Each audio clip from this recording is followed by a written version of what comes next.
ओम अज्ञानतिमिरान्धस्य ज्ञानाञ्जनशलाकया चक्षुरुन्मिलितं येन तस्मै श्रीगुरवे नमः। हरे कृष्णा कृष्ण कृष्ण हरे हरे, हरे राम राम राम हरे Krishna. So thank you very much for coming to this program. My son is staying here and he has arranged this program, and by the Providence, will of Providence, I also visited Canada here, this house for the first time. Just 2 days back I came here. So he has arranged this program. So I thought, expected that you will come, you will speak something, but I was given I was given the scope of speaking something. So I think how much time will you get?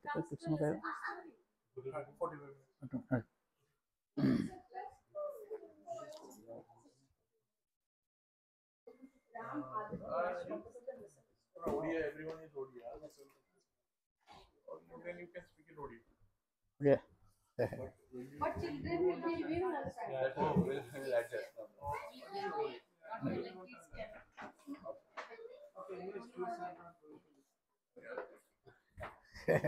Also Odia. Odia? They can understand. Okay. So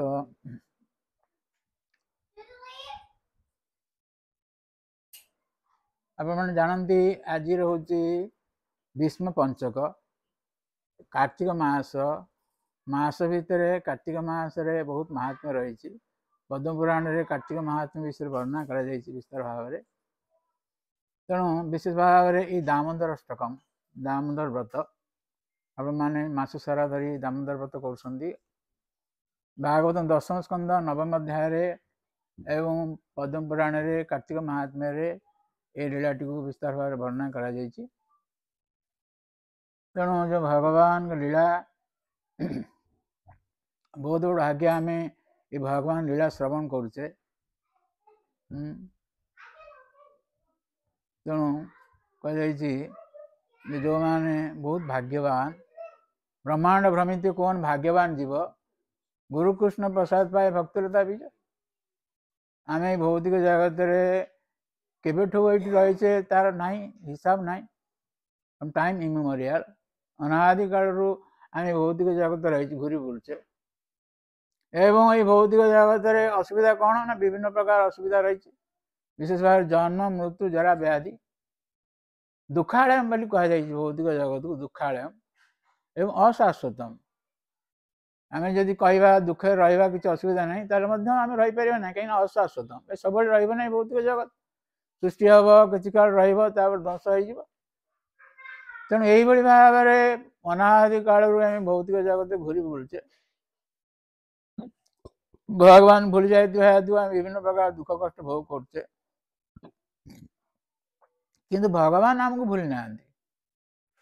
तेणु आमर केमी उद्धार पाइबा भौतिक जगत से सब व्यवस्था कर साधु शास्त्र गुरु अपना के जनाए। साधु शास्त्र गुरु रूपे अपना के जनाए। कृष्णमर प्रभुता था जीवे रह ज्ञान। साधु गुरु एवं कृष्ण, साधु गुरु कृष्ण रूपे अपना के जन भगवान निजक जनाऊँगी। श्री प्रभुपाद महाराज संबंध गोटे कथा कहती, जने बहुत धनी व्यक्तिर पुत्र सी कौन सी कारण पिता दूरे जाइए, विभिन्न प्रकार दुख कष्ट प्राप्त हो। विभिन्न प्रकार व्यक्ति मान साहाय्य करने चेष्टा कर, प्रकृत साहाय्य से पाई पारु नाही। जने जदि किसी धन प्रदान करदेला से धन किस समय पर चली जीव। जब किसी खाद्य जन देला तार से खाद्य किस समय पर चली जीव, पुणी भोक हम इत्यादि यही भाव। किंतु जड़े व्यक्ति जदि नहीं पिता सहित मिसेदब तार प्रकृत दूर हो, जो दुख रही दूर हो, प्रकृत सुख से प्राप्त हम। ସେଇଭଳି ଭାବରେ ଭୌତିକ ଜଗତରେ ଯୋଉମାନେ ଦୁଃଖରେ ରହିଛନ୍ତି ଆମେ ଜାଣିନାହାନ୍ତି ଆମେ ଦୁଃଖରେ ରହିଛୁ ଦୁଃଖ କଥା କ'ଣ କହିବା ଦୁଃଖକୁ ସେମାନେ ସୁଖ ବୋଲି ଭାବନ୍ତି ଭୌତିକ ଜଗତ ମାୟା ଜଗତ ହଉଛି ଏଇଟା ମାୟା ଜଗତରେ ଆମେ ଦୁଃଖକୁ ଭାବୁଛୁ ସୁଖ ବୋଲି ତେଣୁ ଯୋଉମାନେ ପ୍ରକୃତରେ ଶାସ୍ତ୍ରବିତ୍ ବା ତତ୍ତ୍ୱ ଜାଣନ୍ତି ଭଗବାନ ଜାଣନ୍ତି ସେମାନେ ଚାହାନ୍ତି ପ୍ରାଣୀର କେମିତି ମଙ୍ଗଳ ହବ ଭଗବାନ ଚାହାନ୍ତି ତେଣୁ ବିଭିନ୍ନ ପ୍ରକାର ଶାସ୍ତ୍ରର ବ୍ୟବସ୍ଥା କରିଛନ୍ତି ଶାସ୍ତ୍ର ମାଧ୍ୟମରେ ସେ ଆମକୁ ଜ୍ଞାନ ଦେଉଛନ୍ତି ଯାହାଫଳରେ କି ଆମେ ତାଙ୍କ ପାଖକୁ ଯିବା ଫେରିଯିବା ଆନନ୍ଦ ପ୍ରାପ୍ତ ହେବା ଭଗବାନ ହେଉଛନ୍ତି ଆନନ୍ଦମୟ ସଚ୍ଚିଦାନନ୍ଦ ଘନ ସିଏ ତେଣୁ ଆମେ ଯଦି ତାଙ୍କ ସହିତ ଯୁକ୍ତ ହେବା ତାହେଲେ ମଧ୍ୟ ଆମେ ଆନନ୍ଦ ପ୍ରାପ୍ତ ହେଇପାରିବା ତେଣୁ ସେଥିପାଇଁ ଭଗବାନ ସବୁ ପ୍ରକାର ବ୍ୟବସ୍ଥା କରିଛନ୍ତି ତେଣୁ ତା ଦେହରୁ ଏଇ ଗୋଟେ ହେଉଛି ଶାସ୍ତ୍ର ସାଧୁ ଏ ଭୌତିକ ଜଗତରେ ଏ ବିଷୟରେ ଆମେ ଗୋଟେ କଥା କହିବା ଏଇ ସତ୍ସଙ୍ଗ ଆଜିର ଏଇ ସତ୍ସଙ୍ଗରେ କିଭଳି ମହାତ୍ମ୍ୟ ଭାଗବତର ବିଭିନ୍ନ ସ୍ଥାନରେ ବର୍ଣ୍ଣନା କରାଯାଇଛି ସତ୍ସଙ୍ଗର ମହାତ୍ମ୍ୟ ପ୍ରଭୁପାଦ ମହାରାଜ ଏଇ ପ୍ରସଙ୍ଗରେ ଗୋଟେ କଥା କୁହନ୍ତି human life is like railway ଜଙ୍କସନରେ ଆମେ କିଏ କୋଉଠି ଯାଉଛେ ଟ୍ରେନକୁ ଯାଉଛେ ରେଲୱେ ଷ୍ଟେସନକୁ ଯାଉଛେ କୋଉଠି ସ୍ଥାନକୁ କିଏ ଆପଣମାନେ କିଏ ଟ୍ରେନ ଆସିଥିବେ ଏଠିକି ଆସିଥିବେ କିଏ କୋଉଠି ଯାଉଛନ୍ତି railway station human life particularly ମନୁଷ୍ୟ ଜୀବନ ସେ କୁହାଯାଇଛି ପ୍ରଭୁପାଦ ମହାରାଜ କହିଛନ୍ତି ତେଣୁ ଭଗବତ ଗୀତାରେ ମଧ୍ୟ ସେ କଥା କୁହାଯାଉଛି ଯାଆନ୍ତି ଦେବବ୍ରତ ଦେବାନ ବିଭିନ୍ନ ଦେବତା ଦେବଦେବୀମାନଙ୍କୁ ଯେଉଁମାନେ ପୂଜା କରୁଛନ୍ତି ସେମାନେ ଦେବଲୋକକୁ ଯିବେ ଯାଆନ୍ତି ଦେବବ୍ରତା ଦେବାନ ପିତୃ ଯାଆନ୍ତି ପିତୃବ୍ରତା ପିତା ମାତାଙ୍କର ଯେଉଁମାନେ ପୂଜା କରୁଛନ୍ତି ସେମାନେ ପିତୃଲୋକ ଗୋଟେ ରହିଛି ପିତୃଲୋକକୁ ସେମାନେ ଯିବେ ଏ ଭୂତାନି ଯାଆନ୍ତି ଭୂତେଜ୍ୟା ଯେଉଁମାନେ ଭୂତ ପ୍ରେତ ମାନଙ୍କୁ ପୂଜା କରନ୍ତି ସେମାନେ ସେଇ ଲୋକକୁ ଯିବେ ଏବଂ ଯାଆନ୍ତି ମଜ୍ଜାଜିନୋ ବି ମାମ୍ ଯେଉଁମାନେ ଭଗବାନ ଭଜନ କରିବେ ସେମାନେ ତାଙ୍କ ପାଖକୁ ଯିବେ ଭଗବାନ ଧାମକୁ ଯିବେ ତେଣୁ ଏସବୁ କଥା ଭଗବାନ ପାଖକୁ ଭଗବାନ ଭଜନ କରିବା ଭଗବତ ଧାମକୁ ଯିବା ଆମେ ସତ୍ସଙ୍ଗରେ ଜାଣିପାରୁଛେ ଅସତ୍ସଙ୍ଗରେ ଲୋକମାନେ ଜାଣିପାରୁନାହାନ୍ତି ଏ ସତ୍ସଙ୍ଗର ମହାତ୍ମ୍ୟ ବର୍ଣ୍ଣନା କରାଯାଇ ବିଭିନ୍ନ ସ୍ଥାନରେ ଯେ କ'ଣ ଯେଉଁ ସତ୍ସଙ୍ଗ ରହିଛି ତୁଳୟାମ ଲବେନାପି ନ ସ୍ୱର୍ଗଂ ନ ପୁନର୍ଭବମ ଭଗବତ ସଙ୍ଗୀ ସଙ୍ଗସ୍ୟ ମର୍ତ୍ତ୍ୟାନା କିମୁତା ଶିଷ ଲଭ କହିଲେ ଗୋଟେ ସେକେଣ୍ଡରୁ ମଧ୍ୟ ଆହୁରି କମ୍ ଏତିକି ସମୟ ଯଦି ଆମେ ସାଧୁସଙ୍ଗ କରୁଛେ ତାର କେତେ ଫଳ ରହିଛି ବର୍ଣ୍ଣନା କରାଯାଇଛି ଏମିତିକି ସ୍ୱର୍ଗ ସହିତ ସମାନ ହବ ନାହିଁ ତୁଳୟାମ ଲବେନାପି ନ ସ୍ୱର୍ଗଂ ନ ପୁନର୍ଭବମ ବା ଯେଉଁମାନେ ମୁକ୍ତି ପ୍ରାପ୍ତ ହେଇଯାଉଛନ୍ତି ଭୌତିକ ଜଗତରୁ ସେମାନେ ଆଉ ଭୌତିକ ଜଗତକୁ ଆସୁନାହାନ୍ତି ଅପୁନର୍ଭବମ ବୋଲି କୁହାଯାଉଛି ଏବଂ ଭଗବତ ସଙ୍ଗୀ ସଙ୍ଗସ୍ୟ ଯେଉଁମାନେ ଭଗବାନଙ୍କ ସଙ୍ଗ କରୁଛନ୍ତି ଭଗବତ ସଙ୍ଗୀ ତାଙ୍କର ଯଦି ଆମେ ସଙ୍ଗ କରିବା ମର୍ତ୍ତ୍ୟାନା କିମୁତା ଶିଷ ଏ ଭୌତିକ ଜଗତରେ ମର୍ତ୍ତ୍ୟ ଜଗତ ଏ ଭୌତିକ ଜଗତ କାହିଁକି ମର୍ତ୍ତ୍ୟ ଜଗତ କୁହାଯାଉଛି ଭୌତିକ ଜଗତ ମର୍ତ୍ତ୍ୟ ଜଗତ କାହିଁକି କୁହାଯାଉଛି ନା ଜଣେ ଏଠି ଜନ୍ମ ହେଉଛି ମାନେ ମୃତ୍ୟୁବରଣ କରିବ ଯାହା ତ ସେଇ ଧ୍ରୁବ ମୃତ୍ୟୁ ଭଗବତ ଗୀତାରେ ଭଗବାନ କହିଲେ ଯାହା ତ ସେଇ ଧ୍ରୁବ ମୃତ୍ୟୁ କିନ୍ତୁ କାହିଁକି ଜଣେ ମର୍ତ୍ତ୍ୟ ଜଗତକୁ ଆସୁଛି କାହିଁକି ଆମେ ଏଠିକି ଆସୁ ଏ ପ୍ରଶ୍ନ ମୋତେ ପଚାରନ୍ତି ସମସ୍ତେ ଅଧିକାଂଶ ପଚାରନ୍ତି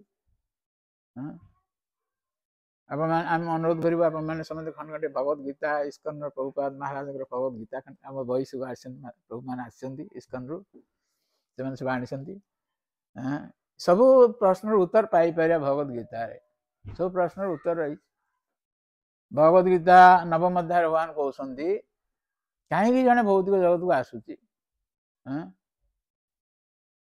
ଭଗବତ ଗୀତାରେ ଭଗବାନ କହୁଛନ୍ତି ରାଜବିଦ୍ୟା ରାଜଗୁହ୍ୟଂ ପବିତ୍ରମ୍ ଇଦମ ଉତ୍ତମମ୍ ପ୍ରତ୍ୟକ୍ଷାବଗମଂ ଧର୍ମ୍ୟଂ ସୁସୁଖମ କର୍ତ୍ତୁମବେ ଏଇ ଯେଉଁ ଜ୍ଞାନ ଆମେ ବର୍ତ୍ତମାନ ବହିବୁ ସେ ରାଜବିଦ୍ୟା ବହୁତ ଗୁହ୍ୟ ଜ୍ଞାନ ଏଇଟା ସମସ୍ତେ ଜାଣନ୍ତି ନାହିଁ ଗୁହ୍ୟ ଜ୍ଞାନ ଗୁହ୍ୟତମ ସେଠୁ ସେ ଗୁହ୍ୟତର ଗୁହ୍ୟତମ ବିଭିନ୍ନ ପ୍ରକାର ସ୍ତର ରହିଛି ଗୁହ୍ୟତମ ଜ୍ଞାନ ରାଜବିଦ୍ୟା ରାଜଗୁହ୍ୟଂ ପବିତ୍ରମ୍ ଇଦମ ଉତ୍ତମ ପବିତ୍ର ଜ୍ଞାନ ତମ ଗୁଣର ଉର୍ଦ୍ଧ୍ୱରେ ପ୍ରତ୍ୟକ୍ଷାବଗମଂ ଏଟାକୁ ନିଜେ ଆପଣ ଅନୁଭବ କରିପାରିବେ ସୁସୁଖମ ବହୁତ ଆନନ୍ଦ ଏବଂ କର୍ତ୍ତୁମ ଅବ୍ୟୟମ ଯାହା ଆମେ କରିବା କେବେ ନଷ୍ଟ ହବ ନାହିଁ କର୍ତ୍ତୁମ ଅବ୍ୟୟମ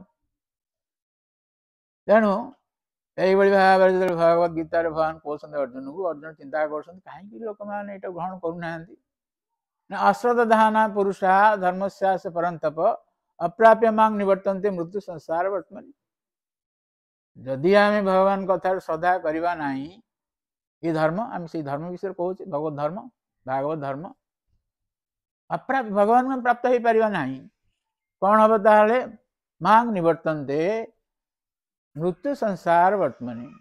ଏ ଭୌତିକ ଜଗତ ହେଉଛି ମୃତ୍ୟୁ ସଂସାର। ଜନ୍ମ ନେଉଛି ମାନେ ଜଣେ ମୃତ୍ୟୁବରଣ କରିବ। ମୃତ୍ୟୁ ସଂସାର ରାସ୍ତାରେ ଆମେ ବର୍ତ୍ତମାନ ଅଛେ। ପ ବର୍ଗ ବୋଲି କୁହାଯାଉଛି। ଭୌତିକ ଜଗତ ପ ବର୍ଗ ବୋଲି କୁହାଯାଉଛି କାହିଁକି ନା ଏଠି ସମସ୍ତେ ପରିଶ୍ରମ କରୁଛନ୍ତି। ପରିଶ୍ରମ କଲେ ଆମେ ଦେଖୁଛେ ପାଟିରୁ ଫେଣ ବାହାରୁଛି। ପ ଫ ବ ଭ ମ 5ଟି ଅକ୍ଷରକୁ ନେଇକି ପ ବର୍ଗ ବର୍ଗ ରହିଛି। ଏବଂ ଯେତେ ଯାହା ଜଣେ ପ୍ରକାର ସବୁ ଚେଷ୍ଟା କରୁଛି, ବହୁତ ପ୍ରକାର ଆରେଞ୍ଜମେଣ୍ଟ କରୁଛି କେମିତି ସକ୍ସେସ୍ ପ୍ରାପ୍ତ ହବ, ସିଦ୍ଧି ପ୍ରାପ୍ତ ହବ, କିନ୍ତୁ ଭଗବାନ କହୁଛନ୍ତି ମାନେ ପ ବର୍ଗର ରାସ୍ତାରେ ଅଛି ମାନେ ସବୁ କିଛି ବ୍ୟର୍ଥ ହେଇଯିବ। ପ ଫ ବ ଏବଂ ଭ କହିଲେ ଭୟ, ସମସ୍ତଙ୍କର ଭୟ ରହିଛି ଭୌତିକ ଜଗତ। ଏବଂ ଅନ୍ତିମ ପ ବର୍ଗ ହଉଛି ମୃତ୍ୟୁ, ମରେ ହଉଛି ମୃତ୍ୟୁ। ପ ଫ ବ ମ ପ ବର୍ଗ। ଏ ସତ୍ସଙ୍ଗରେ ଯେ ଆମେ ଭଗବାନ କଥା କହୁଛେ, ଆମେ ବର୍ତ୍ତମାନ ପ ବର୍ଗରେ ନାହିଁ। ଭଗବାନ କପିଳଦେବ ମା ଦେବହୂତିଙ୍କୁ କହୁଛନ୍ତି ଯେ ଭାଗବତ ତୃତୀୟ ସ୍କନ୍ଧ 25 ଅଧ୍ୟାୟ 25 ଶ୍ଲୋକରେ ଭଗବାନ କଥା ଯେତେବେଳେ ଶୁଣୁଛେ କ'ଣ ହଉଛି ସେତେବେଳେ ଭଗବାନ କଥା ଯେତେବେଳେ ଶୁଣୁଛେ, କପିଳଦେବ ଭଗବାନ ମାଙ୍କୁ, କପିଳଦେବ ଭଗବାନଙ୍କୁ ଜଣେ ଭଗବାନଙ୍କ ଅବତାର କପିଳଦେବ, ସେ ତାଙ୍କ ମା ଦେବହୂତିଙ୍କୁ କହୁଛନ୍ତି ଶତାଙ୍ଗ ପ୍ରସଙ୍ଗାନ ମମ ବୀର୍ଯ୍ୟ ସମ୍ବିଦୋ। ସତ୍ସଙ୍ଗ କହିଲେ କ'ଣ? ସତ୍ସଙ୍ଗରେ ଭଗବାନ କଥା ପରିବେଷଣ କରାଯାଏ। ବୀର୍ଯ୍ୟ ସମ୍ବିଦ, ଆର ବହୁତ ଫଳ ରହିଛି। ବୀର୍ଯ୍ୟ ବହୁତ ଶକ୍ତିଶାଳୀ ରହିଛି। ସମ୍ବିଦ, ଭଗବାନଙ୍କ କଥାକୁ ସମ୍ବିଦ ବୋଲି କୁହାଯାଉଛି। ସମ୍ବିଦ କହିଲେ ସମ୍ୟକ୍ ବେଦନ, ଭଗବାନ ବିଷୟରେ ଆମେ ଜାଣିପାରିବା ଭଗବାନ କଥା ମାଧ୍ୟମରେ। ସମ୍ବିଦ ଭଗବନ୍ତୀ ହୃତ୍କର୍ଣ୍ଣ ରସାୟନ କଥା, ହୃଦୟ ଏବଂ କର୍ଣ୍ଣକୁ ବହୁତ ଆନନ୍ଦ ପ୍ରଦାନ କରେ, ରସ ପ୍ରଦାନ କରେ ହୃତ୍କର୍ଣ୍ଣ ରସାୟନ କଥା। ଏବଂ ଖାଲି ଯେ ହୃଦୟକୁ କର୍ଣ୍ଣକୁ ଆନନ୍ଦ ପ୍ରଦାନ କରେ ତା ନୁହଁ, ତଜ୍ଜୋଷଣ ଆଶୁ ଅପବର୍ଗ ବର୍ତ୍ତମାନୀ। ଯେତେବେଳେ ଆମେ ଭଗବାନ କଥା ଶୁଣୁଛେ ମାନେ ଭଗବାନ ସେବା ହଉଛି। ଏଇଟା ତଜ୍ଜୋଷଣାତ୍ କହିଲେ ଜଣେ ଆଚାର୍ଯ୍ୟ କହୁଛନ୍ତି ସେବନାଥ, ଭଗବାନ ସେବା କରୁଛି କଥା ମାଧ୍ୟମରେ। ତାହେଲେ କ'ଣ ହଉଛି ନା ଖୁବ୍ ଶୀଘ୍ର, ଆଶୁ କହିଲେ ଖୁବ୍ ଶୀଘ୍ର ଅପବର୍ଗ ରାସ୍ତାରେ ଆମେ ଯାଉଛେ। ବର୍ତ୍ତମାନ ପ ବର୍ଗରେ ନାହିଁ। ସତ୍ସଙ୍ଗରେ ଏଇଟା ହଉଛି ମହିମା। ଅପବର୍ଗ ରାସ୍ତାରେ ଯାଉଛି କ'ଣ ନା ଶ୍ରଦ୍ଧା, ରତି, ଭକ୍ତି ଅନୁକ୍ରମିଷ୍ୟତି। ପ୍ରଥମେ ଶ୍ରଦ୍ଧା, ଶ୍ରଦ୍ଧା କହିଲେ ବିଶ୍ୱାସ, ବିଶ୍ୱାସ ଆସିବ। ଶାସ୍ତ୍ରରେ କେମିତି ବିଶ୍ୱାସ ଆସିବ ନା ସାଧୁ ମୁଖରୁ ଯେତେବେଳେ ଭଗବାନ କଥା ଶୁଣିବା, ଯେତେବେଳେ ଭଗବାନଙ୍କ ଶାସ୍ତ୍ର ଉପରେ ବିଶ୍ୱାସ ଆସିବ। ନହେଲେ ଶାସ୍ତ୍ରକୁ କୁହେ ମନ ଗଢ଼ା କଥା ବୋଲି। ଆମର ଯୋଉ ବୈଦିକ ଶାସ୍ତ୍ର ଅଛି ତାକୁ କୁହାଯାଏ ମାଇଥୋଲୋଜି ବୋଲି କହୁଛନ୍ତି। ମାଇଥୋଲୋଜି କହିଲେ ମନଗଢ଼ା କଥା। এটা ମନଗଢ଼ା କଥା ନୁହଁ, এটা ପ୍ରକୃତ ସତ୍ୟ ଘଟଣା। ଏଥିରେ କୌଣସି ତ୍ରୁଟି ନାହିଁ, ଦୋଷ ନାହିଁ। ଏବଂ ସେମାନେ ଶ୍ରଦ୍ଧା କହିଲେ ବିଶ୍ୱାସ, ତାପରେ ରତି, ଭକ୍ତି ଯେଉଁମାନେ କରୁଛନ୍ତି ଭଗବାନଙ୍କର ଜାଣିବା ପାଇଁ ଭକ୍ତି କରୁଛନ୍ତି, ଭଗବାନ ଜାଣିବା ପାଇଁ ବିଭିନ୍ନ ପ୍ରକାର ଉପାୟ ରହିଛି, ତା ଭକ୍ତି ହେଉଛି ଶ୍ରେଷ୍ଠ ଉପାୟ। ସେମାନେ ଭକ୍ତି କରୁଛନ୍ତି, ତାହାର ସେମାନେ ଅଗ୍ରସର ହେଉଛନ୍ତି, ଗୋଟିଏ ପରେ ଗୋଟେ ରାସ୍ତା ଉପରକୁ ଯାଉଛନ୍ତି। ପ୍ରଥମ ସ୍ତର ହେଉଛି ଶ୍ରଦ୍ଧା, ତାପରେ ଆସ୍ତେ ଆସ୍ତେ ଭକ୍ତିର ସମୃଦ୍ଧି ସୁନ୍ଦର ବିସ୍ତାର ଭାବରେ ବର୍ଣ୍ଣନା କରାଯାଇଛି, ଆମେ ସେତେ ଆଲୋଚନା କରିବା ନାହିଁ। ରତି କହିଲେ ଭାବ। ଭୌତିକ ଜଗତରେ ଆମେ ଯେମିତି ବିଭିନ୍ନ ପ୍ରକାର ସମ୍ବନ୍ଧ ରହିଛି ସମସ୍ତଙ୍କର, ସେଇଭଳି ଭାବରେ ଭଗବାନଙ୍କ ସହିତ ଆମର ଗୋଟେ ସମ୍ବନ୍ଧ ରହିଛି। ଏ ସମ୍ବନ୍ଧ ଜ୍ଞାନ ଆମେ ପ୍ରାପ୍ତ ହେବା କୋଉଠି ନା ଭାବ ସ୍ତରକୁ ଗଲେ। ଭାବ ସ୍ତରକୁ ଗଲେ ଆମେ ଜାଣିବା ଭଗବାନଙ୍କ ସହିତ କ'ଣ ଆମ ସମ୍ବନ୍ଧ ରହିଛି। ତାପରେ ଭକ୍ତି ଆସିବ। ଭକ୍ତି କହିଲେ ଆଚାର୍ଯ୍ୟ କହୁଛନ୍ତି, ବିଷ୍ଣୁ ଜଗତ ଠାକୁର କହୁଛନ୍ତି, ଭକ୍ତି କହିଲେ ପ୍ରେମ, କୃଷ୍ଣ ପ୍ରେମ। ଇଏ ହେଉଛି ଅନ୍ତିମ ଲକ୍ଷ୍ୟ। ମନୁଷ୍ୟ ଜନ୍ମ ପ୍ରାପ୍ତ ହେଇଛି ମାନେ ଆଦରେ ଆମେ ଗୋଟେ ସବୁବେଳେ ଶ୍ରେଷ୍ଠ ଫଳ ପ୍ରାପ୍ତ ହେଇପାରିବା। ସେଇଟା ହେଉଛି ପୁରୁଷାର୍ଥ, ପଞ୍ଚମ ପୁରୁଷାର୍ଥ, ସେଠି କୃଷ୍ଣ ପ୍ରେମ। ସେଇ କୃଷ୍ଣ ପଞ୍ଚମ ପୁରୁଷାର୍ଥ, ସେଇ ପ୍ରେମ, କୃଷ୍ଣ ପ୍ରେମ ଯେଉଁ ରହିଛି ପଞ୍ଚମ ପୁରୁଷାର୍ଥ, କୃଷ୍ଣ ପ୍ରେମ ପ୍ରାପ୍ତ ହେବା ମନୁଷ୍ୟ ଜନ୍ମର ଲକ୍ଷ୍ୟ। ଭଗବାନ ଭାଗବତ ବର୍ଣ୍ଣନା କରୁଛନ୍ତି 21 ସ୍କନ୍ଧ 20 ଅଧ୍ୟାୟ रे श्लोकटी अछंती उद्धव कहउछंती भगवान हमर मंगल पई कहउछंती लब्ध्वा नृध्यम माध्यम सुलभम प्रभं सुकल्पम गुरुकर्ण धारम मयानुकूलेन नभस्वोत्तरितं पुमान भवति न तरे स आत्मा पद्म पुराण में वर्णना करा जायछि अनेक जन्म पार हला पर मनुष्य जन्म प्राप्त होचे जलजान नवलक्षाणी जल जीव 9 लक्ष प्रकार अछन एही भली भाबरे आमे विभिन्न प्रकार जन्म पार हेइकरी मनुष्य जन्म प्राप्त होइছে मृदम माध्यम सुलभम एवं सुदुर्लभम बहु जन्म पार आमे मनुष्य जन्म प्राप्त होइছে ये मनुष्य जन्म होची बहुत श्रेष्ठ जन्म हमर कहीं ना प्रभं सुकल्पम गुरुकर्ण धारम ये गोटे नौका भली भव भव को भौतिक जगत गोटे सागर सहित तुलना कर भव सागर तेणु मनुष्य जन्म प्राप्त होइछि माने ये गोटे नौका हम प्राप्त होइछे भव सागर पार होबा पई सुकल्पम बहुत सुंदर नौका गुरुकर्ण धारम ये नौका रे आमे जने गुरु को आश्रय नबा जो गुरु को स्थापन करिबा मयानुकूलेन नभ भगवान कथा जो सब रही शास्त्र गुरु साधु मान जो बाणी सब रही ये अनुकूल पवन तेणु यही सब सुजोग नहीं कि जदि आम भवसागर पार नहले ताल आत्महा से निज निजर हत्या करी आत्महा तेणु ये जो मनुष्य जन्म प्राप्त होइछे हमर एइटा होछि आरंभ मनुष्य जन्म एइठु आरंभ होछि खाली आमे हमर श्रीमद गौरगोविंद स्वामी महाराज कहंती गोटे कौन पशुर पुछ रही विषाण रही सिंह रही किंतु मनुष्य प्राप्त आम जब पुछ ना विषाण ना किंतु जदि आम ये मनुष्य जन्म कर्तव्य न कले पशु भली भागवत विभिन्न स्थान में वर्णना कर पशु पशु से तुलना कर तेणु मनुष्य जन्म आरंभ हो जिज्ञासा अर्थात ब्रह्म जिज्ञासा ये जिज्ञासा जो मान कर बुझा पड़े मनुष्य जन्म आरंभ है तेणु ये जिज्ञासार विभिन्न स्तर रही आस्ते आस्ते आस्ते आस्ते आदु श्रद्धा साधु संग भजन क्रिया इत्यादि सब रही तेणु ये भगवान जो लीला रही भागवतम प्रथम स्कंद 6 अध्याय नारद मुनि कहते व्यासदेव को जे आम जो रही भवसागर पार होगापी आम सब आतुर एतदी आतुर चिताना सब व्यग्र रही सब असुविधा रही किंतु भव सिंधु प्रभ दृष्टो नारद मुनि कहते भवसागर पार होगापी से गोटे नौका देखी दृष्ट कर निजे अनुभव कर प्राप्त होती कौन से हरि हरि चर्यानुवर्णनम भगवान गुण वर्णना करवा तेणु विभिन्न शास्त्र मानक विभिन्न भगवान अनेक रूप नाम रूप गुण लीला सरी पार ना ये रही भगवान गुण प्रकृति से आनंद अच्छे तेणु ये कार्तिक महात्म्य रे भगवान गोटे लीला वर्णना कर अनेक लीला रही भगवान तेणु आम अल्प समय कह दामोदर लीलाटी जो पाठ कर दामोदर व्रत दौचे आलोक प्रदान कर दीप प्रदान कर दामोदर महासर कथा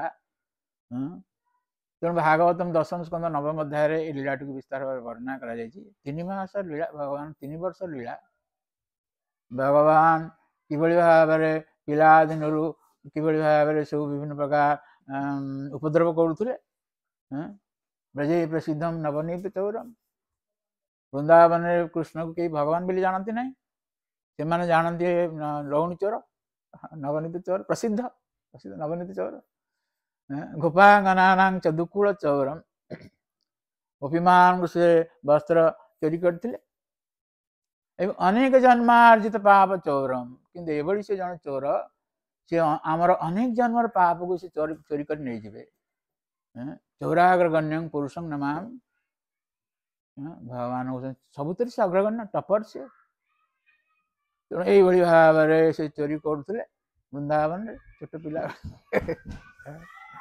तेणु माँ चिंता कले आमर एत 9 लक्ष गाभी अच्छा कहीं पुओ जा चोरी कर लहुणी कहीकि दिने ये कार्तिक मासर कथा अमावास्या आम पालन कले दीपावली अमावास्या तिथिर कथा माँ उठिकी सकाळु सकाळु दधि मंथन करुछन्ति दशम स्कंद नवम अध्याय श्लोक रही आम गोटे श्लोक आम कथा विश्राम देवा समय रही बहुत कथा आप बेस कम समय रही तेणुक जे भगवान ये लीला रे देखुछन्ति जे कौन ना भगवान जमी आप आडभर्टाइजमेंट चलुची से भाई भगवान ये आडभर्टाइजमेंट करुछन्ति कौन आडभर्टाइजमेंट करुछन्ति ना भृत्यवत्सता भगवान केमी भृत्य बा सेवकर बस हो जाती लीलाटी को प्रदर्शन करुछन्ति तेणु भगवान जो रही अनेक ऐश्वर्य रही से ऐश्वर्य को भक्त से त्याग कर दौरान कौन कौन सब ऐश्वर्य त्याग कर लीला से वर्णन 8टी ऐश्वर्य रही भगवान दशम स्कंद नवम अध्याय 19 श्लोक रही श्लोक कह जो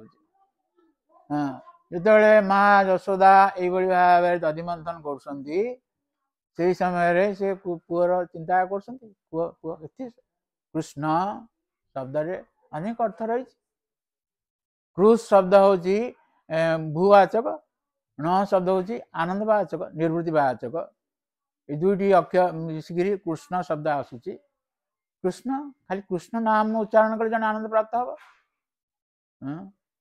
तेणु यही भाव में माँ यशोदा पुअर लीला को स्मरण कर भाव जदि से जानना भगवान बोली ये लीला सब रही कृष्ण लीला अनेक कवि माने सब गान कर नमामीश्वरं सच्चिदानंद रूपम लसत्कुंडलं गोकुले भ्राजमानं नमामीश्वरं सच्चिदानंद रूपम लसत्कुंडलं गोकुले भ्राजमानं यशोदाभियोलुखला धावमानं यशोदाभियोलुखला धावमानं परामुष्टं अत्यन्ततुत्य गोप्या परामुष्टं अत्यन्ततुत्य गोप्या इटा ये लीला हम पाठ करुचे बर्तमान दीप प्रदान करवा ये गीत गान करवा तेणु यशोदा माँ चिंता कर पुअर कि भाव से आनंद प्राप्त हो चिंता करूँ भक्त माने भगवान स्मरण करके आनंद प्राप्त होती कृष्ण से लीला कर लीला कर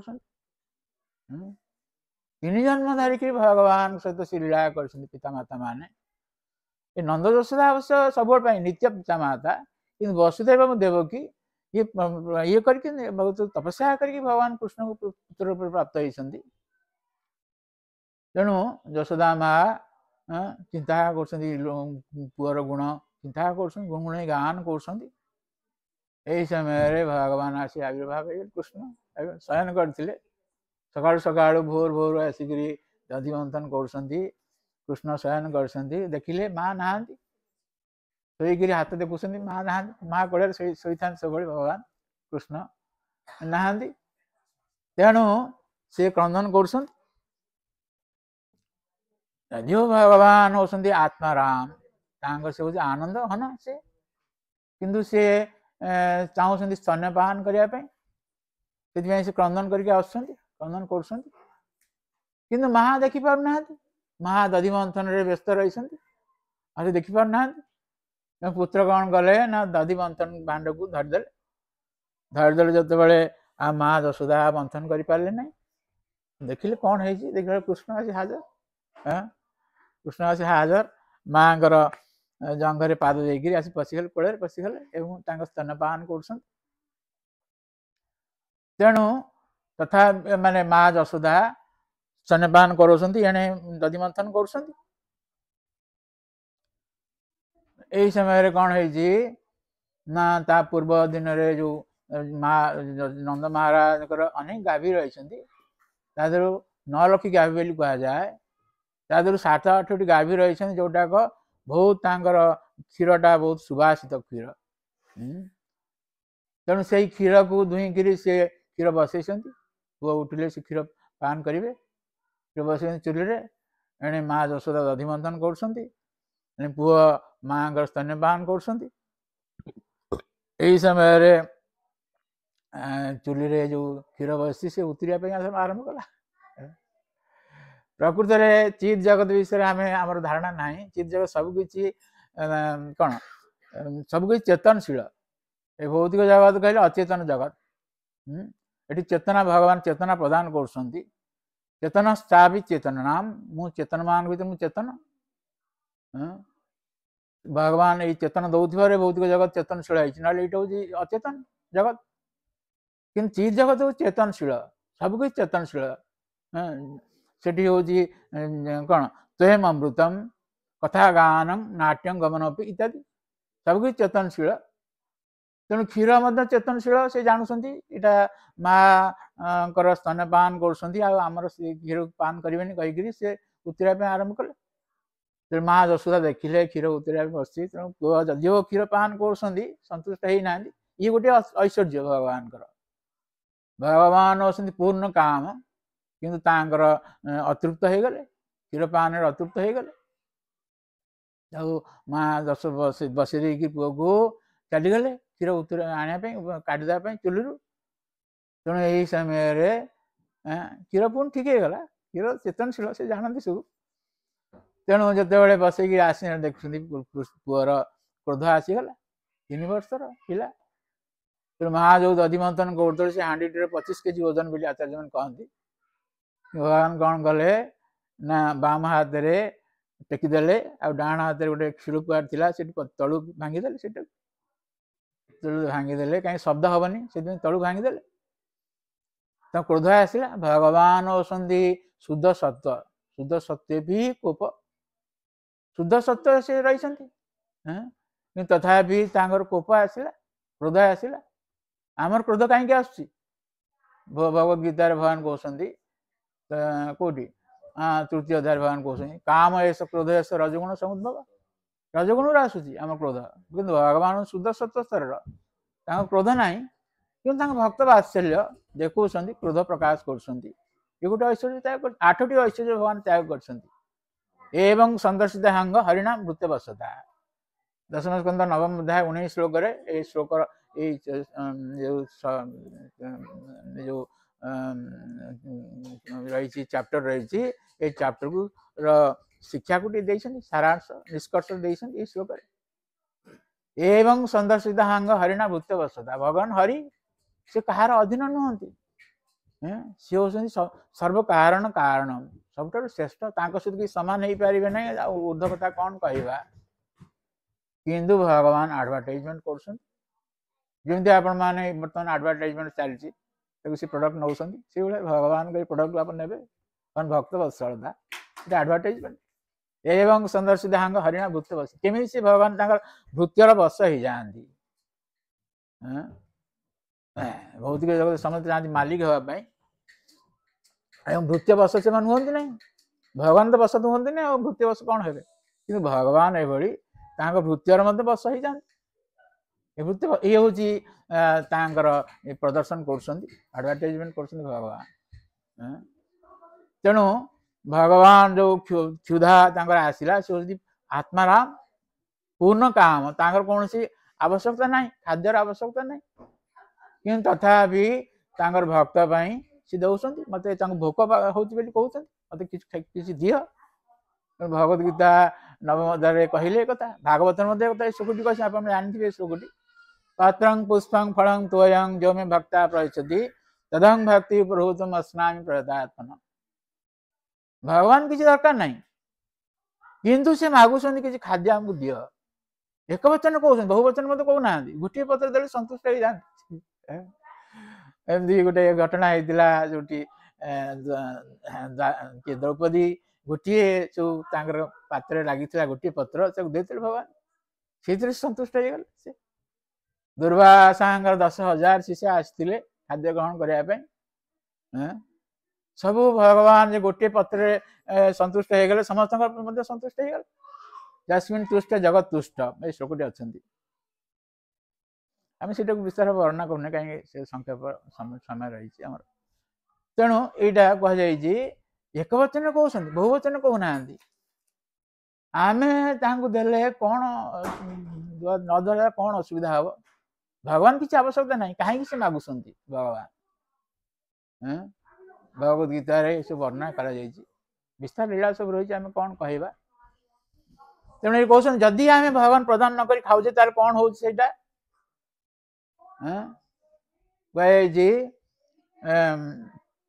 भगवान जो आमे प्रदान करछे मुच्यन्ते सर्व किल विषयी भुंजते तु अगं पावा जे पचन्ते आत्मकारण यज्ञ शिष्टा सिनो संतो मुच्यन्ते सर्व किल विषयी आज आपण मान पई प्रसाद व्यवस्था करा जाय सकाळु माते जन उठिकरी सब चलछि तांको रोषिवास चलछि देखुछि केମିତି प्रसाद भक्त मान पाइबे सेते दिया भगवान मुख्य हल भगवान भगवान प्रदान करा जाउ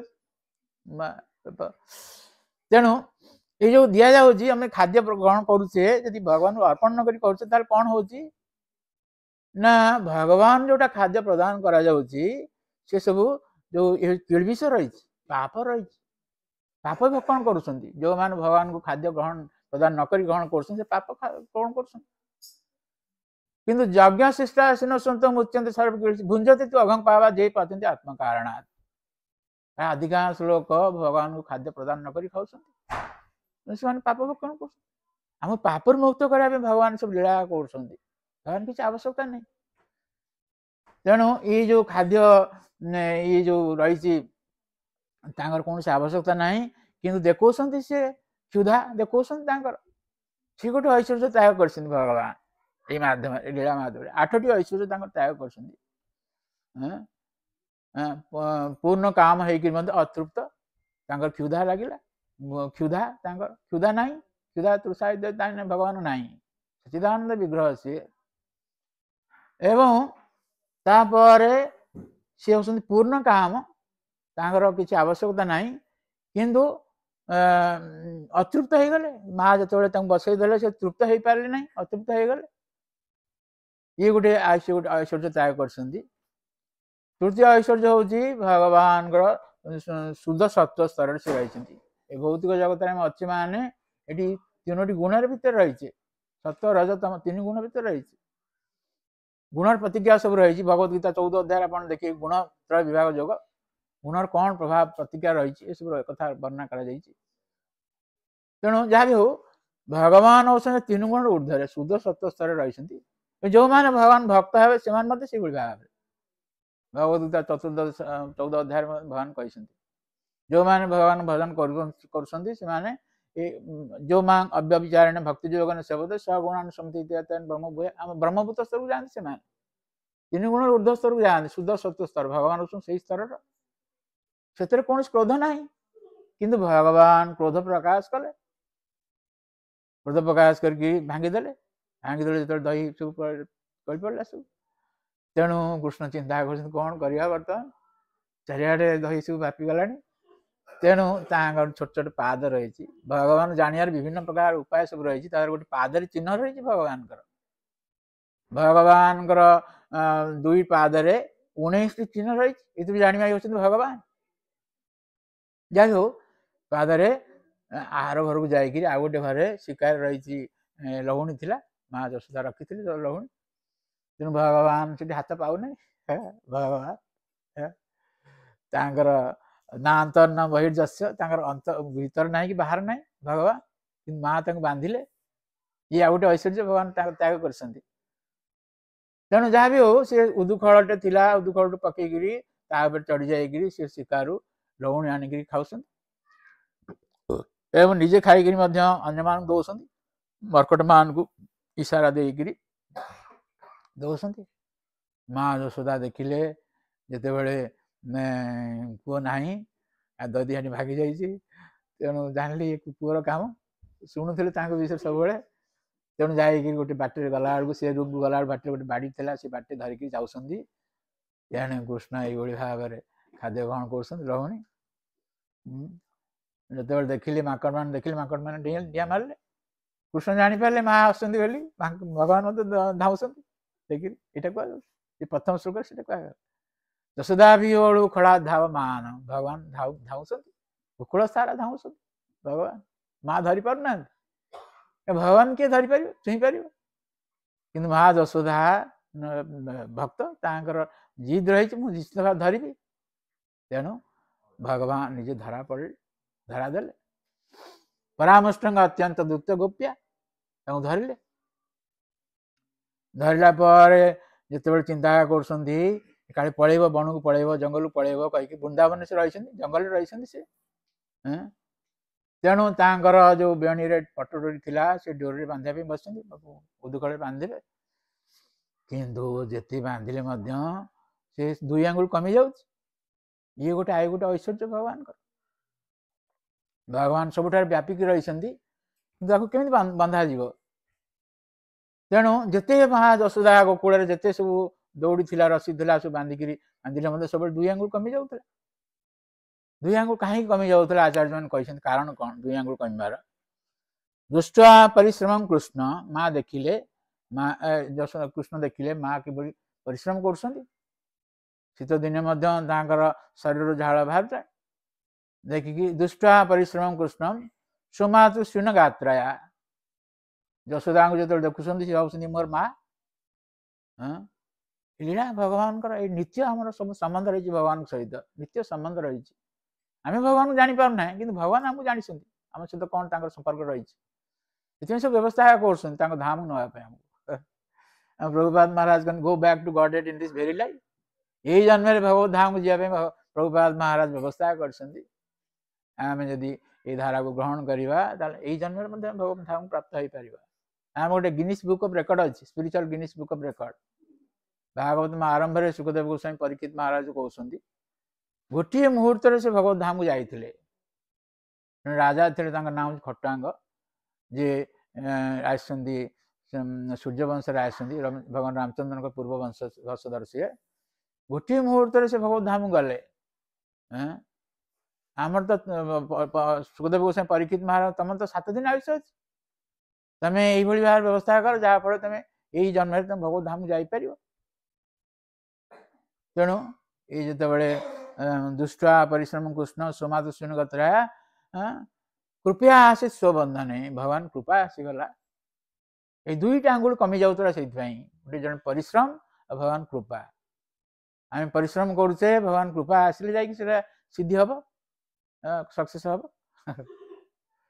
तेणु यहीटा को माँ यशोदा बांधिले बांधि पार नी परामृष्ट यही भाव बांधिले तेणु जो धरदे से कृष्ण भयभीत होती रोदात मोह नेत्र युग्मरोजातम उग्मेण साटंक नेत्रम मोहश्वासकं पत्रीरेखांक कंठ चित्रग्रैवं दामोदरं भक्तिवाधम तेणु भगवान को बांधि पार न माँ आज पर्यंत मत बांधि पार न आम जो कहे शास्त्र सम्बन्ध कथा कहे जड़े भगवान जो अवतार अच्छा अनंत देव जे कि 1010 गायन गुणान 10 आनंद रही 1000 मुखर भगवान गुण गायन कर पार ना नन स्टॉप चलती गुण भगवान गोटे नाम अनंत तेणु भगवान धरा देले कहीं कृपा कले कृपा कर माँ यशोदा बांधिले बांधि सारा जाइछन्ति घर भीतर को कृष्ण अन्य सेवा करेंगे तेणु यही भाव में जिते कृष्ण से क्रंदन कर सांग मैंने सीट रही एवं नंद महाराज बाहर को जाइछन्ति से समय रे भगवान देखिले दुईटी वृक्ष मणग्रीव नलकुबेर ये कुबेर जे भगवान जड़े कौन विभूति जड़े वित्तस जक्षर आकर्षण भगवद्गीता 10 अध्याय कहते धन रही पुत्र नलकुबेर मणिग्रीव सी रही आज वृक्ष हो जाती नारद मुनि अभिशाप कृपा हो जाती तेणु भगवान प्रति कृपा कले साधुंकर अभिशाप गोटे कृपा तेणु यही मध्यम सी भगवान कृपा प्राप्त 36,000 वर्ष काल से रही गोकुल नंद अगणार 36,000 वर्ष रही भगवान से लुचकाली खेलुले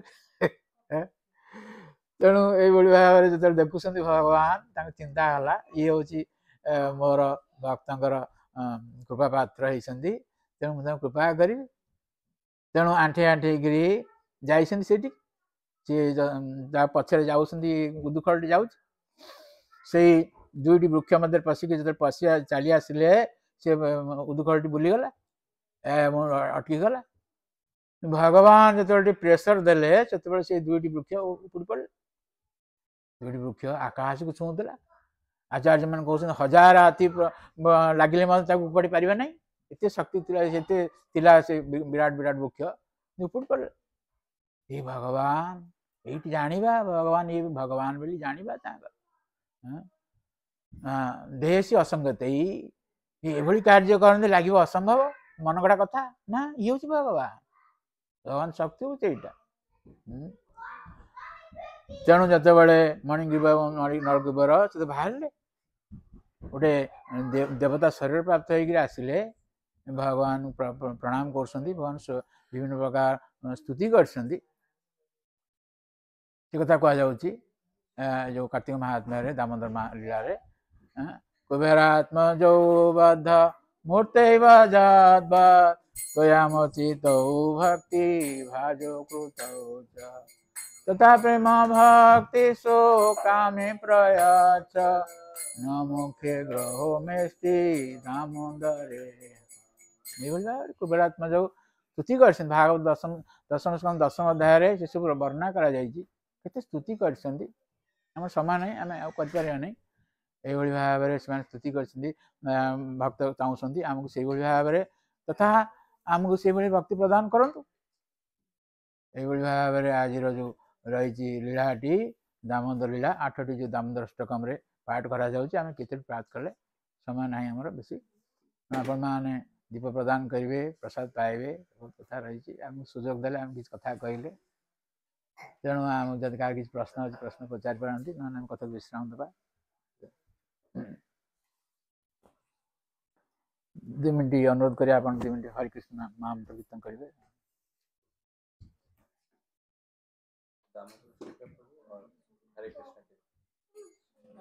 दिया ये दीप देवे चल दामोदर जय श्रीमद् भागवतम की जय श्री प्रभुपाद महाराज की जय श्री गुरुदेव की श्रीमद् गौर भक्त की जय गौर प्रमानंदी जय श्री प्रभुपाद महाराज